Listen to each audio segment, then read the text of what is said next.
Cairo, Seattle.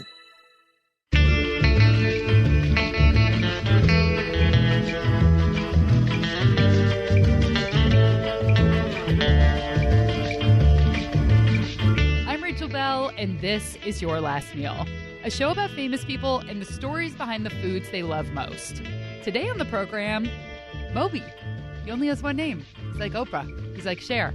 But he's Moby. He's a musician and producer best known for his electronic and dance music. And he has a new memoir out now called Then It Fell Apart. He starts with his childhood and then he jumps to the 90s and tells stories about his life as a famous person who lived the stereotypical rock and roll lifestyle. Sex, drugs, alcoholism. This was Moby's life until he got sober in 2008. 10 years ago, 15 years ago, I loved fame, and the thought of not being famous terrified me. Now I know that it's not special, so it's very easy to not go to celebrity parties, to not go to the Met Ball and feel perfectly fine and, be happier staying home rather than making the effort to go hang out with a bunch of vapid celebrities. Moby's also a huge animal activist. He owned a tea shop in New York City for 12 years, and now he owns a vegan restaurant in Los Angeles called Little Pine. Do you play any of your own music? Not in a restaurant, no. That's one of the rules we have for the restaurant. There will never be a picture of me in the restaurant. There will never be a mention of my name. And Moby's last meal is oh so Moby. He worships at the feet of the fruit that doesn't rhyme with anything. A fruit that is very appealing indeed. Aren't you glad I made that pun? Aren't you glad I'm going to stop punning now? So in honor of this fruit, I paid a visit to Seattle's famous Pike Place Market to chat with Mike Osborne, owner of Sazio's Produce. I probably don't go 10 minutes of my day without putting a piece of fruit in my mouth. I learned quickly that Mike knows a lot about fruits and vegetables, but not a lot about pop culture. And I'm supposed to know who Don Stamos is, right? John Stamos. Oh, okay. I'm supposed to know. Okay. All of that coming up, but first, my interview with Moby. So, like I mentioned, Moby has a new memoir out. And he's been in the news quite a bit over the past few weeks because of an excerpt in this book. In the book, he talks about dating a young Natalie Portman. And then Natalie Portman came out and said, actually, we never dated. Moby insists that they did, and after a flurry of social media posts where Moby defends himself and then finally apologizes, he has decided to cancel the remainder of his book tour. So I just wanted to make a note that we did this interview before any of that went down.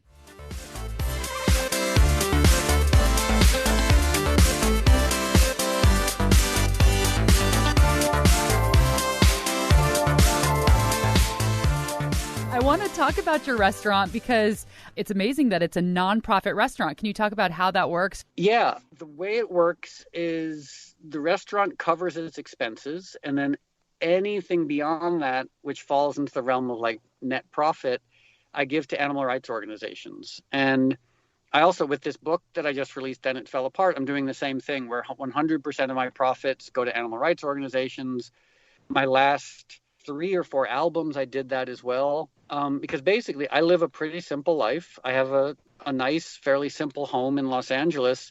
And when I make money, I'd rather give it all to organizations that do remarkable work rather than just spend it on stuff that I would end up not caring about. Like trying to help, political candidates I like and organizations who are doing good work. To me, that's just a much better use of money than going on a stupid vacation or buying a pair of expensive shoes. How long did it take you to get to that point? Because I'm assuming since you grew up poor and then you suddenly became very rich with your career, did you blow a lot of money for a long time? Oh, yeah. When I started to become famous, successful, wealthy, I assumed that fame and wealth and success were going to fix all of my problems. I really thought that every part of me that was broken from, childhood trauma and growing up poor, all those things were going to be healed and fixed with fame and wealth. Not surprisingly, that wasn't the case. So, I spent at times really stupidly. And I think that's one of the reasons why it's easy for me to try and give away as much money as I can now, is that when I spent money foolishly on myself, it didn't make me happy. And no one benefited, I guess, except for the people who were selling me things. Moby owns a vegan restaurant in LA's Silver Lake neighborhood called Little Pine. He named it for his lifelong love of pine trees. You've been a vegan for 31 years, and you're trying to tell people that even if you don't have money, you can still afford to be a vegan. So can you kind of talk about, your financial state back when you started and your now famous 75-cent meal?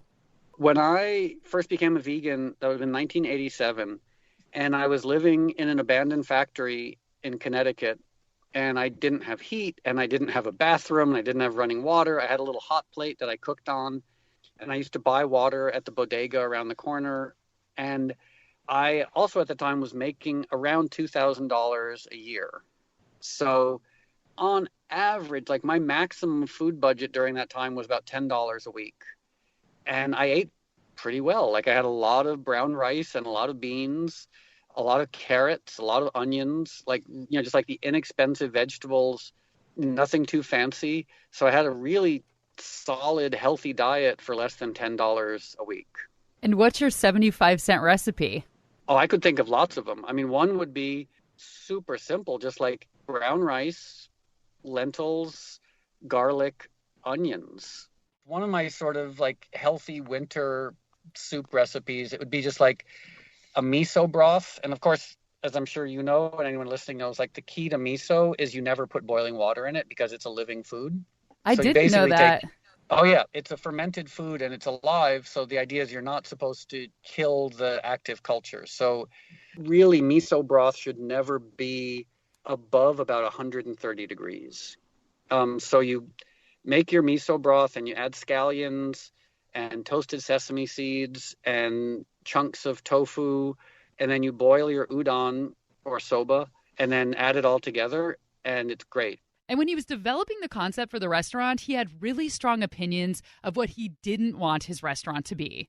He didn't want to open a vegan restaurant with a hippie granola vibe. And after eating so much bad vegan food over the years, he insisted that it be delicious. Well, the idea with Little Pine was to create just a really nice, unpretentious, but like well-designed restaurant with great service and great food, but that just happened to be vegan.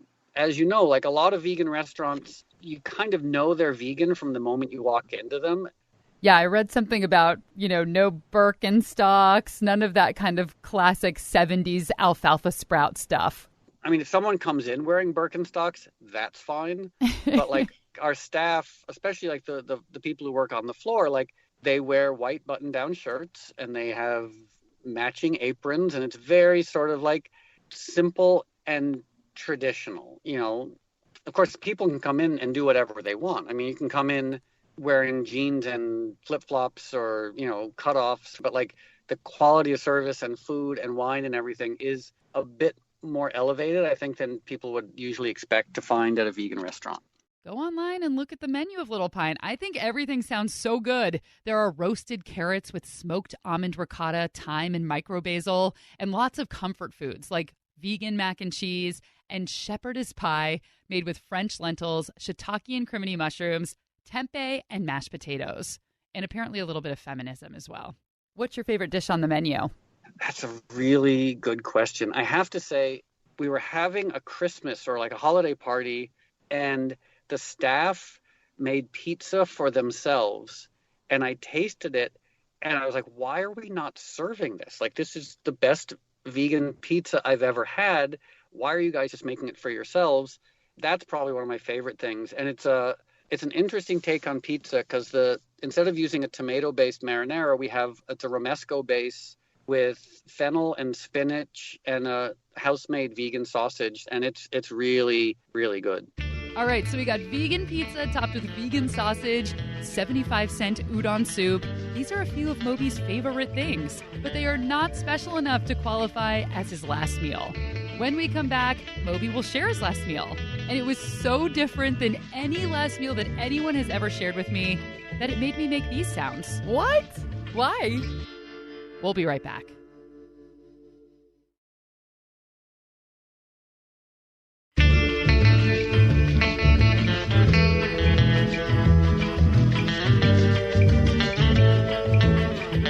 And we're back. Make sure you're following Your Last Meal on Instagram. I'm Your Last Meal Podcast.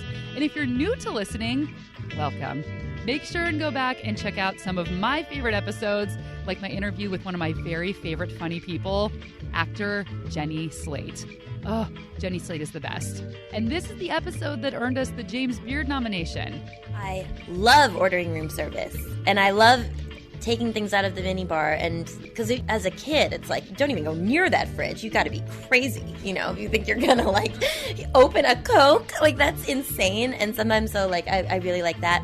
I don't feel fear anymore. I'm like straight up like, like it's delight. And author Augustin Burroughs, who is hilarious, wonderfully eccentric, and a very good storyteller. I love my dead granny. Dead granny was great. She had a mink bathrobe and slept with a little pearl-handled gun under her pillow. Are you serious? Totally. Did she glue the pearls on herself? No. This wasn't she like was an great. Early bedazzling? Bedazzling? No. Okay. It was like a mother of pearl handle. It was like a lady gun, a southern lady gun. And now, back to Moby and Moby's last meal. For my last meal, so this might sound strange, because on one hand, my first thought is like, oh, I would have like vegan tacos and vegan chocolate cake and all sorts of crazy indulgent vegan food. But as weird as this might sound, I might have just one perfect organic orange. What? Why? I know it because, okay, so here's my challenge to you or anyone listening. The next time you eat an orange, like if it's a really beautiful orange, take your time and notice every last detail. It's almost like an exercise in mindfulness. Like notice the skin, how it smells, what it looks like, the texture, all these things. And like, in a way, not to sound like some cliched meditator, which I guess I am, like a phenomenal organic orange is like a miracle. So I would just have my one last orange and spend a lot of time sort of being in awe of it. What kind of oranges do you like best? I guess just a good old-fashioned, like, organic Valencia. I'm kind of ignorant when it comes to oranges. I'm sure there's a lot of nuance to them, but I just know, like, the basics, like blood orange, clementine, Valencia. The round ones. Yeah, the round ones. The round orange ones, yeah. I recently learned about Cara Cara oranges, which I had never had before, and I took a cooking class where we were supreming the oranges, which I had never done, and now I'm obsessed with doing that because you cut out all of the pith, and so it's just the best part of the orange that you get to eat. Is the pith basically the white stuff? Yeah. Okay. I mean, I have sort of an appreciation for the pith because I'm sure it's like high in fiber and has great health benefits. But yeah, when there's an orange that doesn't have a whole lot of it, or this new thing you've just taught me about, supreming. Yeah. It sounds like some weird like thing that millennials do that I don't want to know about. It's probably something Diana Ross invented. Yeah. Get it? Diana Ross and the Supremes? Orange, you glad I made that joke? Okay, there's like one orange pun, and I've used it 3 times so far. I'm done. So this is what supreming is. You take your orange and you cut off the top and the bottom so it can sit flat on the counter. And then you take your knife and you carve the peel off. Like you go around the curve of the orange. It's very satisfying and you feel like a fancy chef person. And you make sure and take all of the white stuff off.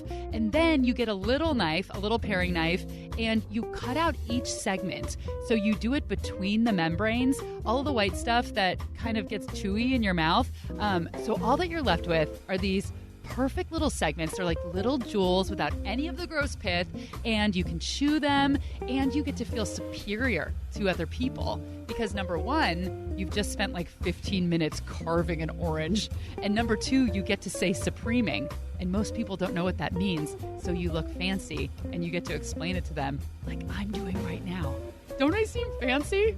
Okay, back to Moby and his single organic orange. You talked about eating an orange in a mindful way. Is that something that you do when you eat oranges usually? Well, sometimes. And I mean, like regarding food in general, like sometimes I'll have a beautiful plate of food and try and be present for every bite. And sometimes I just gobble spaghetti while watching Game of Thrones. Like, it's nice to have a balance between the two. Moby wants a single organic orange eaten mindfully for his last meal.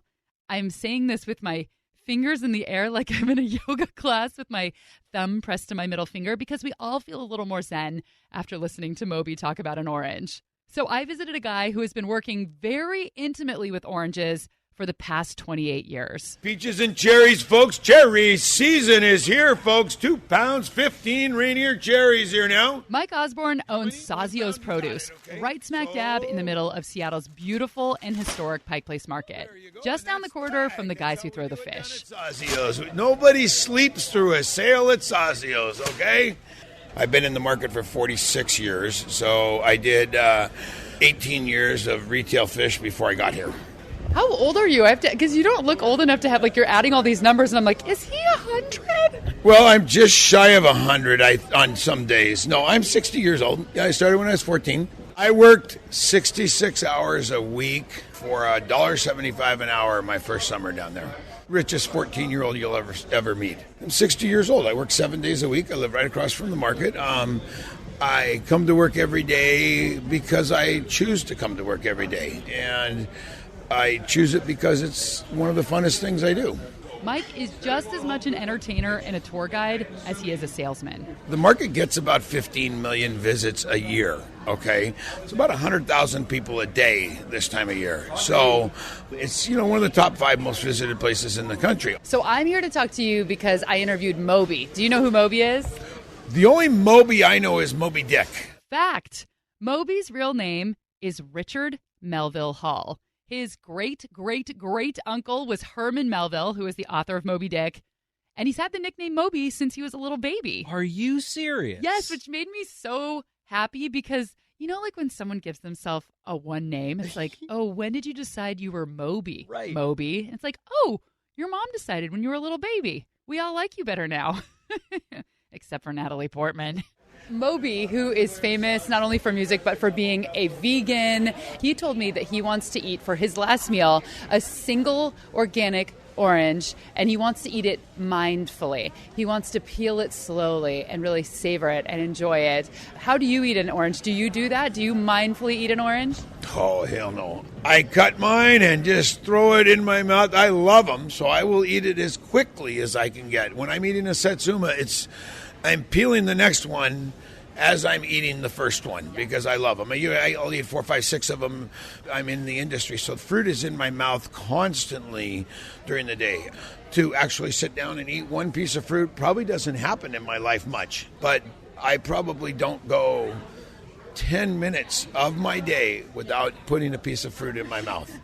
Keeps the doctor away. Yes. I'm never sick, so that's it. I work 90 hours a week, and I was telling one of my employees, it took me 23 years before I had my first sick day down here, and I've never been late. Never got scurvy either. Nope, there is no scurvy at Sazio's, that's for sure. No, we don't allow that. So oranges, there are several ways to peel them. How do you like to eat an orange? I eat the orange the same way I sample it down here. So we sample with a knife. I just cut a wedge out, and then I just literally take a bite of it, and I throw the rind on the floor. I also do that at home, and my wife gets really mad because I'm not supposed to throw it on the floor at home, but I have a hard time separating myself. The actual peeling of oranges, some people start it with their fingernail, which just gets a mess. I think starting it with a knife is the easiest way. I hate starting it with my nail. It's a gross feeling, and then your nail is yellow, and it feels waxy. Yeah, and you will have that in your nail for the rest of the day. If you bite your nails, it's not a bad thing because it tastes better than what it normally would. Mike takes fruits and vegetables very seriously. He prides himself on only stocking the best stuff, and he loves to teach people how to pick out the best produce and teach them what's in season. So what's your favorite, if you're talking like all the varieties of oranges and mandarins and clementines and cuties and all those things, which do you like the best? I think my favorite is the tree-ripe satsuma that we get that's produced by Blue Jay Farms. And you can't even compare them to a cutie, clementine, or a halo. Those 3 citruses are, in my mind, the lowest grade citruses you can buy. My 1-year-old grandson knew the difference. He ate satsumas from me. That's all he ate. Loved them. He'd eat 5 a day. Went to some friend's house, and they had cuties, and they put them on his plate. Well, he didn't know. It looked like the same thing. He put it in his mouth. He took it out and threw it on the floor. I mean, a 1-year-old can tell the difference, So that's what it is. So is it just good marketing? Because obviously the cuties thing is total marketing to have like that cute name and the labels and the stickers and stuff. Oh, yeah. They spend thousands and millions of dollars on marketing. And it's a small piece of citrus that will fit into people's lunches. And it's unfortunate. So, people, it looks the same. So if it looks the same, why should they pay more money for it? Because there's nobody in the store to tell them. The produce guy was stocking toilet paper the week before. He doesn't know. And so there's nobody there to tell him and sample him like they have down here. What time of the year is the time of year to eat oranges in season if you want to eat American oranges? Because they're in the grocery store year round. I don't even think people know they have a season. Yeah, no, that's exactly right. Unfortunately, that's a big point for me is we know very little about what we eat. The time to eat citrus is wintertime, okay? So the satsuma that I was talking about starts in the middle of November. As a matter of fact, 9 out of the last 10 years, it started on November 16th. Why do I know that? Because that's my wedding anniversary. So I know that, but something that I wish there was a way to get that to the general public so they don't have to waste their food dollar. It's not because I want people to come down and spend more money down here. I want people to just stop wasting food and stop taking a bite of something and throwing it in the garbage. Because maybe if we stopped buying junk out of the store, maybe the store would stop bringing in junk. This is an out-of-season interview. Yeah, it is. But it's an interview that is always useful. Sazios does post on Instagram when they get new in-season fruit in, so Mike tries to educate people that way. And Mike says if it's not winter, look for citrus fruit grown in Australia or New Zealand. Their seasons are opposite of ours, so when it's summer here, it is winter there, and their citrus fruit will be in season. Oh, and I just wanted to add, because I was curious if the color orange came first or the fruit came first. The fruit was called orange first, and then the color was named after it. Facts. Okay, we're going to take a quick break, but when we come back, Moby reveals his favorite junk food. And yes, it's not a junk food that anyone else in the world would think is a junk food, because he's Moby. Moby. He's Moby. We'll be right back.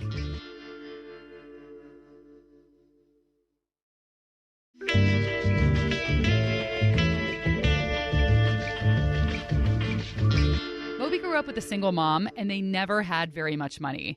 In his new memoir, he talks about drinking watered-down milk and orange juice and buying groceries with food stamps. Well, growing up, I ate as much junk food as I could get my hands on. And we found a grocery store in our neighborhood where the guy would sell cigarettes to my mom with food stamps. So I never went hungry, but there was always a fear, there was always scarcity. I remember my mom on Sunday nights having to borrow money just to buy enough groceries to sort of get us through the next few days. Recently, he's been outspoken about food stamps. He doesn't think people should be allowed to buy non-nutritious food with them. You're not allowed to buy alcohol. You're not allowed to buy narcotics. You're not allowed to buy cigarettes. And the reason for that is that those things are harmful to people. So why not apply that to food that is carcinogenic? Like processed meats are a class 1 carcinogen according to the World Health Organization. So if you're not allowed to use food stamps to buy cigarettes because they are a class 1 carcinogen, why are you allowed to use food stamps to buy processed meats that are also a class 1 carcinogen? It just doesn't, it seems very inconsistent, because obviously the people who are eating the carcinogenic, disgusting food, it hurts them. So the people who benefit from it are the big corporations who make it. There is food that we know hurts people. It makes people sick. It gives people diabetes. It gives people heart disease and cancer.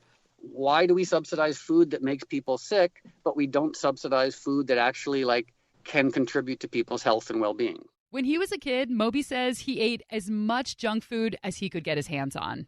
What is junk food to you now? What is the junkiest thing that you eat? The junkiest thing, when I'm home, and this might be a really boring answer, but the junkiest thing I'll have would be I don't know, organic kale chips, which I know is like, as far as junk food goes, that doesn't even really qualify. So I'm sorry to have such a disappointing answer. That's okay. It actually makes it better. I like that answer. And that was Moby's last meal. His new memoir, Then It Fell Apart, is available wherever you get books. And as you heard earlier, all of the proceeds will be donated to animal rights nonprofits. Thanks to Mike Osborne, owner of Sazio's Produce. Follow them on Instagram for fruit updates. It's spelled Sosio. And also I want to note that he sounds like this really grizzled kind of sailor who probably has a beard down to his knees with like birds living in it. Go to my Instagram and look at my stories because I have a picture of him, and you will be surprised by what Mike looks like. The face does not match the voice. Your Last Meal is produced by Laura Scott and me with recording help from Aaron Mason. Hi, Aaron. Hi, Rachel. It's our weekly hi. Our theme music, as always, is by Prom Queen. Make sure to give us a 5-star review on Apple Podcasts because that's what I'm supposed to ask you for, even though it feels weird to tell you to do that. It's so uncomfortable trying to promote your own podcast. Give us the highest score. Yeah, give me an A, teacher. Exactly. Just do it. Tell me I'm the best. I'm pretty, right? Go, do it. And we have some really fun episodes coming your way. Actor and winemaker Kyle MacLachlan, he's from Twin Peaks and my personal favorite, Trey on Sex and the City in Portlandia, and Lauren Weedman, who is a very funny actor and also a very crazy and strange woman. And crazy and strange are two of my favorite characteristics in a person. Gotta love the weirdos. So that's all coming up. I'm Rachel Bell, and this is Your Last Meal.